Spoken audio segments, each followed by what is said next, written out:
You're watching The Big Story with me, Avni Raja. Let's straight get to our top focus for this hour. A mega Mirror Now impact. Mirror Now's consistent reporting on the Mumbai building collapse in Ghatkopar has yielded action. After 45 days of being homeless, the residents of Sai Siddhi building have finally been offered temporary accommodation. It has taken the government more than 40 days to clear the papers, but the survivors will finally be moved to temporary accommodation in the Bhandup area of Mumbai.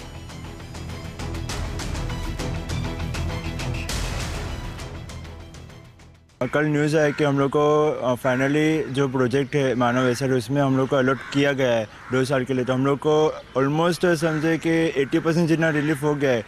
Full 100% satisfied हम लोग को जब अपना building बनेगा तभी होएगा। और specially हम लोग थैंक्स बोलना चाहते हैं कि सीएम को कि उसने हम लोग की फाइल वो जितना पॉसिबल हुआ उतना पॉसिबल से वो लोग ने फास्ट किया, हम लोग को साइन किया और क्लियर किया। बाद में हम लोग थैंक्स बोलना चाहते हैं मिरर नाउ को, स्पेशली दिशा को, कि वो पूरे 25 जुलाई से आज तक और अभी कंटिन्यूस आगे भी कितना दिन करेगी वो, उसके लिए फुल दिल से हम लोग थैंक्स बोलते हैं। 1 साल के अंदर अगर हमारा घर हो जाता है तो कुछ 2 साल के लिए तो वैसे भी बोल रहे हैं कि सर हमें मिल गया है, तो काफ़ी रिलीफ है हमको 80% तक। लेकिन अगर 15 अगस्त तक 1 साल के अंदर हो जाएगा वो भी, तो बहुत ही खुशी की बात हमारे लिए होगी कि हम जो ज़मीन पे गिरे थे उन्होंने उठा लिया हमको। और सीएम साहब का तो हम किस तरह से धन्यवाद करें कि उन्होंने खुद आके यहाँ पे देखा, सब किया, उसके लिए मैं बहुत उनका आभारी हूँ। और मिरर नाउ के लिए तो मैं बहुत ही कोई शब्द ही नहीं है कि उनको मैं कैसे आभार व्यक्त करूँ। आपने जो भी किया है सीएम जी ने, हम उसके लिए बहुत थैंक्स कहना चाहते हैं। और हम लोग आगे भी यही उम्मीद करते हैं कि आप ऐसे ही हम लोगों की मदद करते रहें। आगे भी फ्यूचर में जिसके साथ भी, भगवान ना करे कभी किसी के साथ ऐसा हो, लेकिन ऐसा कभी हो गया, आपका हम लोगों को सपोर्ट मिलता रहे, यही हमारी आशा है। और सबसे पहली बात तो मैं आपको धन्यवाद करना चाहती हूँ दिशा जी कि आप 25 जुलाई से हमारे साथ हैं, हमारे प्रॉब्लम्स को आप समझ रहे हैं।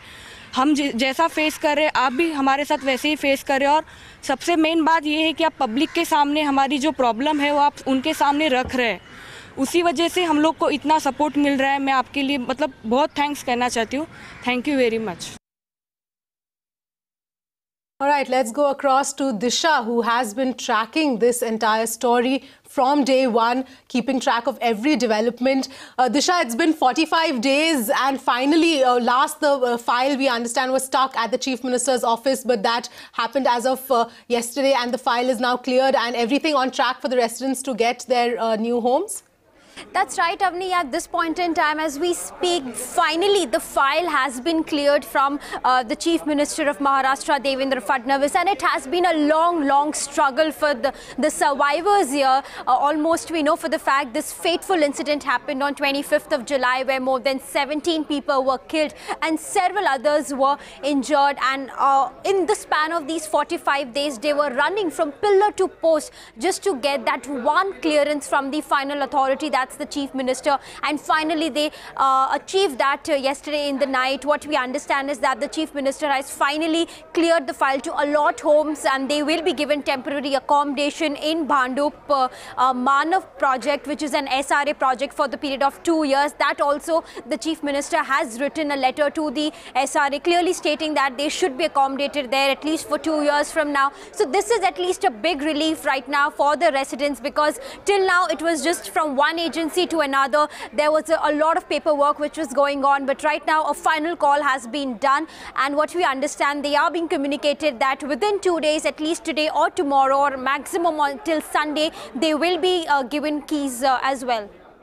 Now, Disha, of course, a big relief as far as these particular victims and residents are concerned. But the larger issue here, it's taken 45 days. This is just one dilapidated building, and there are several in Mumbai as far as dilapidated buildings are concerned. We even saw the Bombay High Court pull up the BMC as well for this. But the larger issue, because you've been tracking this for a long time, take us through the larger issue of the kind of trouble that people are facing in trying to get, their transit camps or their temporary accommodations from the BMC. That's right, Avni. You rightly pointed out there's a larger issue here. It's not only one dilapidated building, and in this particular Ghatkopar building collapse case, the building was not even dilapidated. The structural audit was done, certain repairs were done, and the building was absolutely in a very good condition. But if you talk about a larger issue, Avni, I want to point this out that there are more than 16,000 such dilapidated buildings here in the city of Mumbai. And if you talk about areas, majorly in areas in the eastern suburbs like Kurla, Ghatkopar, and even in Bhandup and in western suburbs, if we talk about in Bandra and Sokhar, that these are several areas where there are certain dilapidated buildings in a huge number. But what the BMC has to actually do on this particular front is to actually carry a structural audit, which has not been done for several years now. If we talk about the past 5 years track record, only out of 16,000, only in the range of 1,500 to 1,600 buildings, the structural audit has been done, and even after structural audit, the necessary repairs have not been carried out. So if we talk about this, we recently saw how the Bindi Bazaar building came crashing down, which killed more than 33 people, and several others were injured. In that particular case, Avni, I want to point out there was no structural audit done. The files kept on moving from BMC to MADA to Safety Trust, who was carrying the entire redevelopment of the Bindi Bazaar, and at the end it was a residence, because no eviction notices were served after 2011. So in such cases, all the different agencies have to really come together to see that the structural audits are done at the first place, so that these dilapidated buildings are checked on time, and if there are certain repairs or needed, then that repairs has to be done. Or if there are certain even most dangerous buildings to stay in, because we know for the fact out of 16,000 buildings, there are more than 5,000 buildings which are most dangerous to live in. So they should be demolished, and the residents should be given accommodation, alternate accommodation, so that such mishaps don't occur in the future. Right, absolutely, Disha. Like you said, this issue really needs to be taken seriously. While Sai Siddhi may not have been a dilapidated building at the point, but there are several other buildings in Mumbai, and the Bombay High Court, in fact, has pulled up the Mumbai civic body for its delay in handling cases, particularly with regard to dilapidated buildings, taking note of the recent incidents of building collapse in the city. And the court said it was often unable to order the demolition of a dilapidated building because the BMC failed to present the matter in court. Richa, who was tracking all those details very closely, is standing by. Richa, the BMC Commissioner Ajoy Mehta did appear before the Bombay High Court today. Take us through what really the observations of the Bombay High Court were in this regard. And all right, we're going to try and connect to Richa, but essentially the Bombay High Court also pulled up the BMC today, and the BMC Chief Ajoy Mehta was at the High Court. Bombay High Court essentially saying that the constant delay in filing replies was preventing the court really from deciding on All right, joining me on the phone line is Ram Kadam of the MLA of BJP from the Ghatkopar area. Thank you very much, Mr. Kadam, for joining us. As far as the Ghatkopar building is concerned, the keys have reached. We understand that everything is set, and the residents of the Sai Siddhi building are set to get their temporary accommodations. But however, the other issue which I would like to talk to you about today is regarding the Bombay High Court and what it told the BMC today, and how that really will have an impact on how dilapidated buildings, the issue is taken up in Mumbai. See, yesterday, as I told you, the CM has cleared their file, and any moment, within a day or two, they will get their position in Bhandup. I don't understand about which High Court decision you're talking about. All right, so the Bombay High Court today pulled up the BMC, really saying that its constant delay in finding replies was preventing the court from deciding several important cases, especially those related to the dilapidated buildings in Mumbai.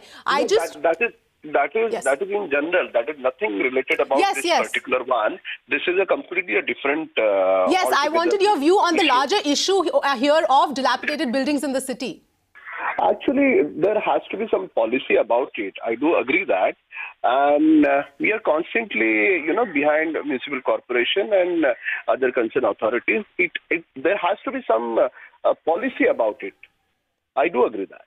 All right. And what exactly, what is the recommendation in terms of what kind of a policy really needs to be framed for this? Actually, what happened is there are many buildings, basically landlord properties, where landlord is adamant and at the same time tenants are living in a dilapidated building. They wanted to shift in a new building, but at the same time, just because of, some sort of his personal best interest, landlord doesn't allow the tenants to get any developer. This kind of many issues are in Mumbai. If you ask me about particular in Ghatkopar, there are more than 80 buildings which are dilapidated. And I'm praying to God that nothing will happen in this rain. Thank God. But there are some of the buildings which are very dangerous and there is no way out about it. Even I spoke to the landlord. Landlord is not willing to develop. At the same time, there are some policy issues as well. So we need to, conclude all these issues together and there has to be some policy.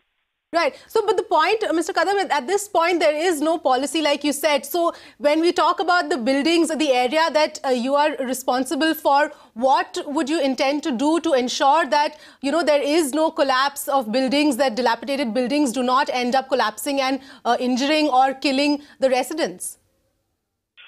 No one can ensure about it, but one thing is very sure. There are a couple of buildings which I know where tenants are ready to, vacate, subject to they will get a new accommodation or they will get a temporary accommodation timing and later on they will get permanent accommodation in the same building. But landlords are not ready. And some of the properties, likewise in Vikhroli Park side, that the property belongs to Bombay Municipal Corporation and corporation is the kind of alternative accommodation corporation is giving to them. Chembur Mahul, where this tenant doesn't want to go there because it's ridiculous to stay there. So different issues are there, but all together, as I said, we need to conclude this all issues and we need to make a good policy where this all dilapidated buildings will be constructed as soon as possible. Right. And would it not be possible to conduct structural audits of the buildings that are over a certain age to ensure that they are at least stable for some time? There is a rule. Some people are doing it and some people are not doing it. But there is a rule, of course. Structural audit should be there and Bombay Municipal Corporation is also doing it. But after this bad incidents of Ghatkopar and Bhindi Bazaar, I think corporation has also taken up this issue very seriously and they, in fact, they are giving couple of buildings to evact notices to the dilapidated buildings. They are doing it. All right. Thank you very much, Mr. Kadam, for joining us. Let's now go across to Richa, who was at the Bombay High Court today, tracking the Bombay High Court today, pulling up the BMC. Richa, if you can take us through what really the Bombay High Court observed and what was the BMC chief's response to that? That's right. The Bombay High Court today had summoned BMC Commissioner Ajoy Mehta to be present within the court premises physically. And the first thing that the court did was lash out at the Commissioner and the BMC for not doing their job of replying to all these various cases that were pending specific to the dilapidated building issue in the city of Mumbai. And it stated that on account of this delay and lack of proactiveness that was shown by the BMC, it has led to around 2 buildings in the last 1 month being collapsed and more than 50 people who have lost their lives on account of this. Apart from this, the reply that the BMC filed to the bench of Justice Karnik, which stated that they have around 90,000 cases pending from the BMC side and they do not have enough manpower. And they stated that they have around 89 people in their legal department, out of which 70 are dedicated for the legal aspect and the rest of them are BMC officers. So on which the suggestion that was forwarded by the court was that they now need to have a separate legal department which works exclusively for such cases in various courts, and a section or an office will be granted to all these officials. Junior officials need to be appointed so that there is a continuity and there are no errors or delays when it comes to specifically the dilapidated building issue in the city of Mumbai. And Richa, we understand that there are as many as 90,000 ongoing cases with regard to the BMC that are ongoing at this point. Take us through what really is the way forward now. What did the court say in terms of the way forward, the road ahead, and what are the next steps? So the court, the Bombay High Court and the bench of Justice Kanik were very clear in making their notes that now the BMC commissioner needs to act on all the matters that are pending. They need to set up a system. There are no excuses that now should be filed. Although the BMC commissioner and the state officials have stated that they will need at least a year's time to regularize and also make sure that there are no delays further. But at the same time, they have stated that very soon they will be appointing new junior advocates and lawyers who will work with the BMC, because it is to be noted that the court itself stated that the BMC has enough capital and money to provide and fund for human resources, and this should not be a reason given to the court in such a matter. All right. Thanks, Richa, for getting us all those details. Now, joining me on the phone line is RTI activist Rajiv Mishra. Thank you very much, Mr. Mishra, for joining in. Wanted your comments as far as what we saw today, the Bombay High Court really pulling up the BMC, saying that because of the constant delay in really filing replies was preventing the court from deciding on several important cases, pulling them up on with regard to the dilapidated buildings in the city. Your comments? सबसे पहले तो मैं mirror now का thanks अदा करता हूं कि आज उनके प्रयास से घाटकोपर के जो बिल्डिंग क्रैश के जो लोग थे, जो विक्टिम्स थे, उनको आज एक न्याय मिला है, उनको उनके रहने के लिए छत मिला है। इसके लिए मैं सबसे पहले मिरर नाउ का धन्यवाद अदा करता हूं, क्योंकि जिस तरीके से आपने कंटिन्यूअस इस इशू को बनाए रखा और आज भी इस इशू पे आप चर्चा करा रही हैं, तो इसके लिए आप लोग धन्यवाद के पात्र हैं। नंबर 2, जो मुंबई हाई कोर्ट ने बोला है, मैं आपको बता दूं, ये पूरा खेल जो है, ये पूरा खेल है, ये बीएमसी के अंतर्गत, या आप कह सकती है कि राज्य सरकार का जो यूडी डिपार्टमेंट है उसके अंतर्गत ये पूरा खेल है। मैक्सिमम एफएसआई कैसे आप डिलेबिटेटेड बिल्डिंग के नाम पर आप कैसे मैक्सिमम एफएसआई बिल्डर्स को प्रदान कर सकते हैं, ये पूरी लड़ाई उसकी चल रही है। अगर आपको याद होगा तो मुंबई हाई कोर्ट में एक राज्य सरकार ने एक केस कर रखा था जिसमें 4 एफएसआई, ये जो डिलेबिटेटेड बिल्डिंग है उनके लिए उन्होंने 4 एफएसआई रिकमेंड किया था, जिसको चैलेंज किया था। बाद में हाई कोर्ट ने ये 4 एफएसआई को अपनी मंजूरी भी दे दी है। अभी स्थिति यह है कि इन सब के बावजूद ये लोग पहले तो एफएसआई के चक्कर में कि बिल्डर को कैसे मैक्सिमम एफएसआई मिले उसको लेकर के लटकाए रहते हैं, और इनको ये नहीं पता होता है कि इसमें से अगर एक भी बिल्डिंग दुर्घटनाग्रस्त हो जाती है तो कितने लोगों की जान चली जाएगी, इसका उनको चिंता नहीं रहता है। और दूसरा एक बड़ा इशू ये है कि आज डिलेपिडेटेड बिल्डिंग के मैक्सिमम एफएसआई के उपयोग को लेकर के maximum number of the dilapidated building को भी दिखाने की कोशिश की जाती है, ये भी एक बड़ी बात है। इसके लिए हाईकोर्ट ने बोला था कि एक प्रॉपर कमेटी बननी चाहिए आईआईटी की निगरानी में, आईआईटी की निगरानी में एक प्रॉपर कमेटी बननी चाहिए, और उस कमेटी के द्वारा जो बिल्डिंग धोखादायक घोषित हो उसी बिल्डिंग को डिमोलिश करके उसको जो प्रॉपर एफएसआई जो हाईकोर्ट ने 4 एफएसआई मंजूर किया वो उसको प्रदान किया जाए। तो ये सारी चीजें जो है ना, ये अगर आप देखने जाएंगे तो एक पूरा नेक्सस है, बिल्डर, बीएमसी, यूडी, ये सब मिलकर के ये पूरा गेम करते हैं। Right. All right.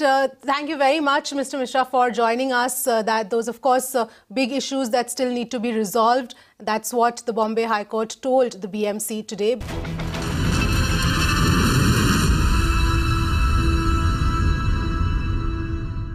A 7-year-old boy was found murdered at a top school in Gurugram. The body was found in a pool of blood inside the washroom of Ryan School, and the child was found with a slit throat. A knife also found near the spot. The latest update is that 3 people, including the bus driver and conductor, have been detained, and the police, we understand, are on the verge of a breakthrough in the case. Parents, of course, continue to protest, but the police have asked the protesting parents for time till tomorrow, since they are already on the verge of a breakthrough.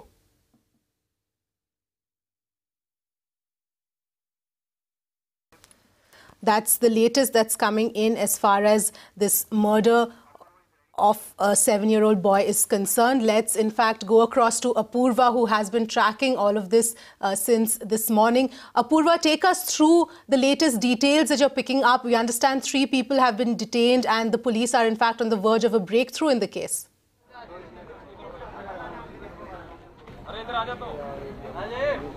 Well, that's right. 3 people have been detained, including a bus conductor. They have been detained for questioning, is what we are being told at this point in time. But also, let me also tell you the fact that the police was trying to recreate this entire scene here at the school with the help of inputs from the staff as well. And they are also sifting through all the CCTV cameras that they have got. Now, let me take you through what is happening really outside the school. A lot of parents have gathered, and they are going to be taking out a candlelight march from here onwards, from the school to another distance there, in demanding justice for Pradyuman. That has been their concern. They will be taking out this candlelight march. At least 100 to 200, in fact more than that, at least 500 parents have gathered outside the school at this point in time.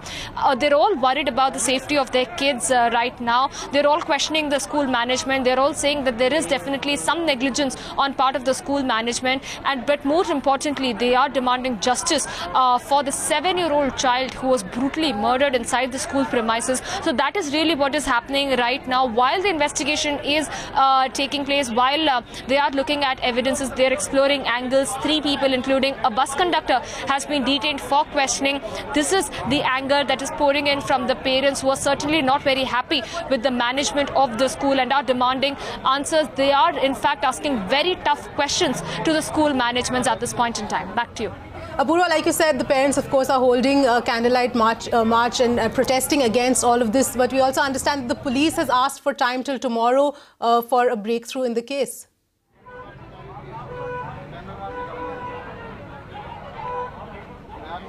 Well, the police are certainly very hopeful of some kind of breakthrough in this case, because they're saying that they have enough material that they're looking at. But right now, they're very tight-lipped about this entire course of investigation that is being conducted. And also, as you can see, the candlelight march is just about to begin at this point. The police, of course, now saying that they will be looking at each and every angle. None of the angles will be left unexplored.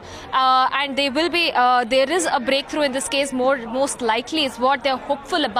But right now, it is very difficult to say anything at this point, because the manner in which this particular incident has come to light has certainly shocked each and every parent who has gathered here, who send their children to this particular school every morning. And now they have a fear that is gripping as to what happens inside the school. The child that they leave in the morning, will that child even come alive? And these are some of the questions that the parents we spoke to were raising, very, very concerned parents there. As you can see, they are about to take out the entire candlelight march there. Solidarity there for for justice for Pradyuman, in fact, and that is what they're right now doing at this point. All right, thanks Apurva for getting us all those details. That's the latest with regard to this murder of the 7-year-old boy in a school in Gurugram. But on that note, that's it on this edition of The Big Story. Thanks for watching and stay tuned to Mirror Now.